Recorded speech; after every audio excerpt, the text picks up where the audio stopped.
सबसे पहले एक बार फिर से आप सभी को नए साल की, नए शैक्षणिक सत्र की, एकेडमिक सेशन की बहुत बहुत शुभकामनाएं।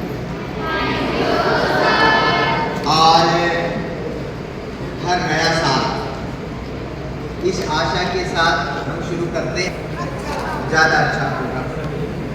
एकेडमिक के लिहाज से भी, हमारे परफॉर्मेंस के हिसाब से भी, स्कूल के डेवलपमेंट के हिसाब से भी, हम भी एक स्टाफ मेंबर, आपके टीचर्स सभी चाहते हैं, हमें भी लगता है कि हमारे कामों में भी कई सारी कमियां हमारी तरफ से भी रह जाती हैं। हम न केवल आपके लिए बल्कि हमारे लिए भी ये नया साल जो है वो हम अपेक्षा करते हैं कि हम आपके लिए कुछ ज़्यादा बेहतर कर सकें, ज़्यादा अच्छा कर सकें। क्योंकि आज आपको पता है कि क्लास 6 के नए स्टूडेंट्स जो है उनके एडमिशन के लिए उनके पेरेंट्स आज स्कूल में आए थे बहुत सारे, और कुछ दिनों बाद जब उनका एडमिशन हो जाएगा तो वो हमारे इस विद्यालय के परमानेंट मेंबर होंगे। जब भी आपके पेरेंट्स क्लास 6 में छोड़ने के लिए आते हैं हर साल, तो उनकी बड़ी अपेक्षाएं होती हैं, बड़ी आशाओं के साथ वो यहाँ छोड़कर जाते हैं। जब वो आएंगे 15 तारीख को, तब एक छोटा सा बक्सा लेके आते हैं, है ना, आपके पेरेंट्स भी लाए हैं, और वो क्लास 12 तक आपके साथ यहाँ बना रहता है वो बक्सा। और वो आज से नहीं है, वो जब नवोदय शुरू हुए 5-6 से 40 साल पहले से वो सिस्टम चल रहा है। तो छोड़ के जाते हैं और उसके बाद में साल दर साल, 1 साल निकलता है, 2 साल निकलता है, 3 साल निकलता है, 4 निकलता है, आप बड़े होते जाते हैं, समझदार होते जाते हैं, और बहुत सारी चीज़ें जो है वो आपके साथ जुड़ती चली जाती है। आपका नॉलेज बढ़ता है, आपकी स्किल बढ़ती है, आपके बात करने के तरीके में चेंज आता है, बिहेवियर बदलता है ना। फिजिकली भी आप चेंज हो जाते हैं। आप छठी में आते हैं, 12वीं में जाते हैं, तब तक फिजिकली भी बहुत सारी चीज़ें बदल जाती हैं, मेंटली भी बदल जाती हैं, और भी बहुत सारी चीज़ें होती हैं। और इन सब के अंदर आपका अपना, आपके फ्रेंड्स का, आपके टीचर्स का, सभी का एक बड़ा कंट्रीब्यूशन होता है। आप सभी से कुछ न कुछ सीखते हैं, न केवल स्कूल में बल्कि घर पे भी। आप अपने पेरेंट्स से, अपने रिलेटिव से, अपने आसपास के जो दोस्त हैं उनसे, हर किसी से थोड़ा बहुत सीखते हैं। और सीखते सीखते, और ये सीखने की जो प्रक्रिया है ये बहुत लंबे समय तक चलती रहती है, लाइफ टाइम चलती है। हमने बहुत सारी चीज़ों को उसमें शामिल किया। कई स्टूडेंट ऐसे हो सकते हैं जो शायद उस दिन ना आ पाए, पर उनके लिए भी रास्ते हैं, उनके लिए भी पॉसिबिलिटीज़ हैं। नया साल, नया डिटर्मिनेशन, नई आशा के साथ, हर रात के बाद सुबह होती है, उसी तरह के विचार के साथ इस बार आप कोशिश करें, जो लोग नहीं आ पाए स्टेज के ऊपर, जो अपने पेरेंट्स को प्राउड फील ना करवा पाए, या तो थोड़े मार्जिन से रह गए, थोड़े मार्जिन से रह गए। 10 नंबर तक हमने स्टेज पर बुलाया, 11वां जो था उसमें से 2-3 मेरे पास आए भी, उनके पेरेंट्स भी आए, तो बहुत मामूली से अंतर से रहे। इसीलिए मैं हमेशा कहता हूँ, देखो यहाँ बड़ा फील होता है कि जो 10वां था वो स्टेज के ऊपर है, 11वां नहीं आ पाया। आप अपनी तरफ से पूरा जोर लगा लें, साल भर प्रयास करें, जब ठीक हो जाता तो मैं स्टेज पे होगा। लेकिन this is not the end of the life कि साहब आप नहीं चढ़ पाया, आप खत्म होगी जिंदगी। आगे बहुत सारे मौके हैं, अच्छा करने के लिए भी हैं, और उसके अलावा और बहुत सारी एक्टिविटीज़ हैं जो हमको मोटिवेट करती हैं। उसी में एक्टिविटी में आज एक था आपके हाउस कैप्टन, आपके स्कूल कैप्टन, जो भी तमाम चीज़ें हैं उनका सिलेक्शन करना। It's not election, it's selection. यहाँ जो कैप्टन के नाम अनाउंस किए गए, पहली बात तो इसके अलावा भी अभी और भी कई सारे स्टेज होंगे, हाउस कैप्टन होंगे, हाउस के वाइस कैप्टन होंगे, उसके अलावा हाउस की भी अपनी अपनी रेस्पॉन्सिबिलिटी होती है। तो कई सारी चीज़ें, तो जो स्टूडेंट शायद अब जो आज स्टेज पर आ गए हैं, वो 2 प्रभार जो है या 2 जिम्मेदारियों के साथ कोई नहीं होगा। अब जो रेस्ट ऑफ द स्टूडेंट बच गए वो हाउस कैप्टन होगा, हाउस वाइस कैप्टन होगा, या उसको हाउस से रिलेटेड कई जिम्मेदारी दी जाएगी। ये जो सिस्टम है हाउस कैप्टन बनाने का, वाइस कैप्टन बनाने का, स्कूल कैप्टन बनाने का, ये अपने आप में क्या है, ओवरऑल इन सारी चीज़ों का प्रयास ये होता है कि इससे स्कूल बेहतर बने, क्योंकि कोई भी एक व्यक्ति के लिए सारी चीज़ों को डील करना, सारी चीज़ों को देख पाना, सारी चीज़ों के ऊपर विचार कर लेना, सारी चीज़ों पे प्लानिंग बना लेना, ये पॉसिबल नहीं होता है। एज प्रिंसिपल मैं ये कर सकता हूँ, एज वाइस प्रिंसिपल सर नहीं कर सकते, एज हाउस मास्टर आपके हाउस मास्टर नहीं कर सकते, एज टीचर आपके अकेले नहीं कर सकते। सभी जगह पर एक हेल्पिंग हैंड की ज़रूरत होती है, एक टीम की ज़रूरत होती है।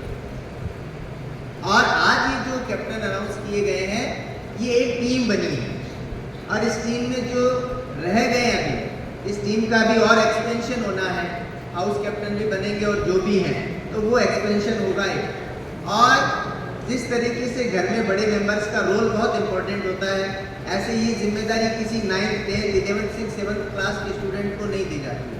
ये जिम्मेदारियाँ मिलती है सबसे सुपीरियर क्लास को, सबसे सीनियर क्लास को, इसलिए कि उनके पास एक्सपीरियंस ज़्यादा है, उनके पास काम करने का, उनके पास नॉलेज, ये सारी चीज़ें जो है वो कहीं ना कहीं बेहतर है, क्योंकि आपने 6 साल बिताए, अब आपका 7वां साल है।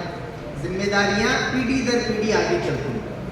दादाजी के पास जिम्मेदारी होती है, उनके जाने के बाद फादर के पास आती है, उनके जाने के बाद में उनके बच्चों के पास आती है। ये जिम्मेदारियाँ ऐसा नहीं होता कि दादाजी या पिताजी के रहते किसी बच्चे को घर की सारी जिम्मेदारियाँ मिल गई हैं। इसका अपना एक सिस्टम है, हायरार्की होती है, और उसी तरीके से ये सिस्टम से चीज़ें आगे बढ़ती है। आज जो 11th में आ गए हैं, अगले साल उनको ये जिम्मेदारियाँ ट्रांसफॉर्म होगी। लेकिन सबसे जो बड़ी चीज़ है कि उन जिम्मेदारियों के लिए अपने आप को तैयार करना। एक अच्छा फादर वही है, एक अच्छा ग्रैंडफादर वही है जो अपने घर को बेहतरीन तरीके से मैनेज कर सके। एक अच्छा ग्रैंडफादर, एक अच्छा फादर वही है जो सारी जिम्मेदारियों को निभा सके। एक अच्छा फादर, एक अच्छा ग्रैंडफादर वही है जो क्या हमारे लिए अच्छा है और क्या बुरा है उसको समझ सके और उसके अकॉर्डिंग चीज़ों को चला भी सके। एज फादर, यदि मैं जिम्मेदारियों को ठीक तरीके से नहीं निभा पा रहा हूँ या मेरी अपनी कुछ बड़ी कमियां हैं, तो डेफिनेटली घर कभी भी अच्छा नहीं हो सकता। और दूसरी चीज़ है कि अकेले फादर भी नहीं कर सकते, अकेले ग्रैंडफादर भी नहीं कर सकते। यदि घर के सारे मेंबर उनके लिए उनके साथ मिलकर प्रयास नहीं करेंगे तो भी बहुत मुश्किल काम होती है।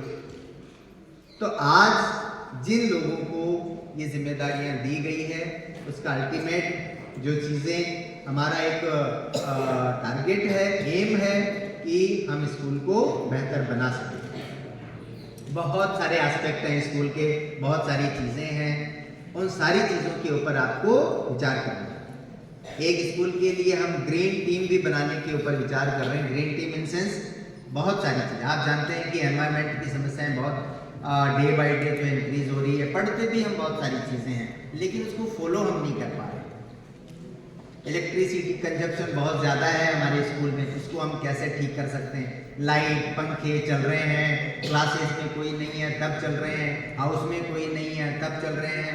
एक स्टूडेंट एक बेड पर बैठा है, 5 को छोड़ के जाते हैं और उसके बाद में साल दर साल, 1 साल निकलता है, 2 साल निकलता है, 3 साल निकलता है, 4 निकलता है, आप बड़े होते जाते हैं, समझदार होते जाते हैं और बहुत सारी चीज़ें जो है वो आपके साथ जुड़ती चली जाती है।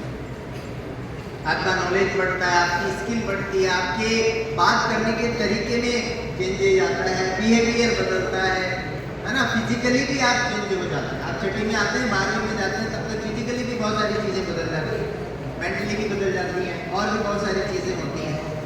और इन सब के अंदर आपका अपना, आपके फ्रेंड्स का, आपके टीचर्स का, सभी का एक बड़ा कंट्रीब्यूशन होता है। आप सभी से कुछ न कुछ सीखते हैं, न केवल स्कूल में बल्कि घर पे भी।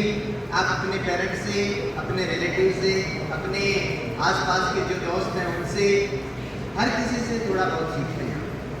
और सीखते सीखते, और ये सीखने की जो प्रक्रिया है ये बहुत लंबे समय तक चलती रहती है, लाइफ टाइम में चलती है। हमने बहुत सारी चीज़ों को उसमें शामिल किया।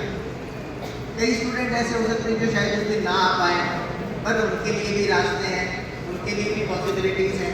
नया साल, नया डिटर्मिनेशन, नई आशा के साथ, हर रात के बाद सुबह उठती है उसी तरह के विचार के साथ इस बार आप कोशिश करें। जो लोग नहीं आ पाए स्टेज के ऊपर, जो अपने पेरेंट्स को प्राउड फील ना करवा पाए, या तो थोड़े मार्जिन से रह गए, 10 नंबर तक हमने स्टेज पे बुलाया, 11वां जो था उसमें से 2-3 मेरे पास आए भी, उनके पेरेंट्स भी आए, वो बहुत मामूली से अंतर से रहे। इसीलिए मैं हमेशा कहता हूँ, देखो यहाँ बड़ा फील होता है कि जो 10वां था वो स्टेज के ऊपर है, 11वां नहीं आ पाया। आप अपनी तरफ से पूरा जोर लगा लें, साल भर प्रयास करें, ठीक हो जाता तो मैं स्टेज पे होता। लेकिन this is not the end of the life कि साहब आज नहीं चढ़ पाया, अब खत्म होगी जिंदगी। आगे बहुत सारे मौके हैं अच्छा करने के लिए भी हैं, और उसके अलावा और बहुत सारी एक्टिविटीज़ हैं जो हमको मोटिवेट करती हैं। उसी में एक्टिविटी में आज एक था आपके हाउस कैप्टन, आपके स्कूल कैप्टन, जो भी तमाम चीज़ें हैं उनका सिलेक्शन करना। It's not election, it's selection. यहाँ जो कैप्टन के नाम अनाउंस किए गए, पहली बात तो इसके अलावा भी अभी और भी कई सारे स्टेज होंगे, हाउस कैप्टन होंगे, हाउस के वाइस कैप्टन होंगे, उसके अलावा हाउस की भी अपनी अपनी रेस्पॉन्सिबिलिटी होती है। तो कई सारी चीज़ें, तो जो स्टूडेंट शायद अब जो आज स्टेज पर आ गए हैं वो 2 प्रभार जो है या 2 जिम्मेदारियों के साथ कोई नहीं होगा। अब जो रेस्ट ऑफ द स्टूडेंट बच गए वो हाउस कैप्टन होगा, हाउस वाइस कैप्टन होगा, या उसको हाउस से रिलेटेड कई जिम्मेदारी दी जाएगी। ये जो सिस्टम है हाउस कैप्टन बनाने का, वाइस कैप्टन बनाने का, स्कूल कैप्टन बनाने का, ये अपने आप में क्या है, ओवरऑल इन सारी चीज़ों का प्रयास ये होता है कि इससे स्कूल बेहतर बने। क्योंकि कोई भी एक व्यक्ति के लिए सारी चीज़ों को डील करना, सारी चीज़ों को देख पाना, सारी चीज़ों के ऊपर विचार कर लेना, सारी चीज़ों पे प्लानिंग बना लेना, ये पॉसिबल नहीं होता है। एज प्रिंसिपल मैं ये कर सकता हूँ, एज वाइस प्रिंसिपल सर नहीं कर सकते, एज हाउस मास्टर आपके हाउस मास्टर नहीं कर सकते, एज टीचर आपके अकेले नहीं कर सकते। सभी जगह